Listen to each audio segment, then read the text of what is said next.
ইসলামী শরিয়া বিরোধী কোনো সিদ্ধান্ত না নেয়া এবং ইসলাম বিরোধী কেউ কোনো কথা বলবে না সহ ১০ বিষয়ে ঐক্যমতে পৌঁছেছে বাংলাদেশ জাতীয়তাবাদী দল বিএনপি ও ইসলামী আন্দোলন বাংলাদেশ। গতকাল সোমবার দুপুরে পল্টনস্থ ইসলামী আন্দোলন বাংলাদেশের কেন্দ্রীয় কার্যালয়ে প্রায় ১.৫ ঘণ্টার বৈঠক শেষে বিএনপি মহাসচিব মির্জা ফখরুল ইসলাম আলমগীর এসব ঐক্যমতের বিষয়গুলো জানান। যেসব বিষয়ে দল দুটি একমত হয়েছে তা হলো আধিপত্যবাদ, সম্প্রসারণবাদ ও সাম্রাজ্যবাদমুক্ত স্বাধীন, সার্বভৌম, টেকসই রাষ্ট্র গঠনের জাতীয় ঐক্য গড়ে তোলা। ২. দুর্নীতিবাদ, সন্ত্রাসী ও খুনি ও টাকা পাচারকারীদের দ্রুত বিচারের আওতায় এনে দৃষ্টান্তমূলক শাস্তির ব্যবস্থা করা। ৩. ভোটাধিকারসহ সকল মানবাধিকার রক্ষায় জাতীয় ঐক্যমত্য গড়ে তোলা। ৪. ন্যূনতম প্রয়োজনীয় সংস্কার শেষ করে দ্রুত সময়ের মধ্যে সুষ্ঠু গ্রহণযোগ্য নির্বাচনের ব্যবস্থা করা। ৫.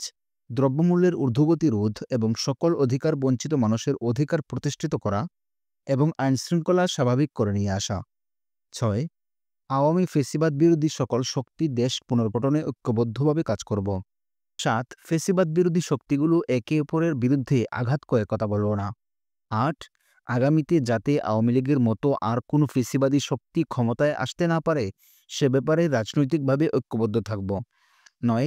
ইসলামী শরিয়া বিরোধী কোনো সিদ্ধান্ত নিব না এবং ইসলাম বিরোধী কোনো কথা কেউ বলব না। ১০. প্রশাসনে এখনও বিদ্যমান আওয়ামী ফ্যাসিবাদী দোসরদের দ্রুত অপসারণ করা। ইসলামী আন্দোলন বাংলাদেশের আমির ও চরমোনাই পীর সৈয়দ মোহাম্মদ রেজাউল করিম বলেন, এই বিষয়গুলো নিয়ে আমরা ঐক্যমতে পৌঁছেছি। সুন্দর দেশ গঠনসহ সবার সহযোগিতা কামনা করেন তিনি।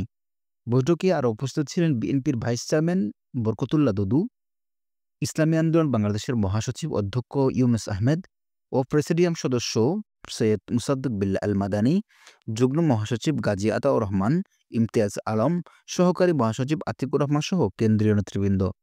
ফয়সাল আহমদ, ফয়গাম নিউজ।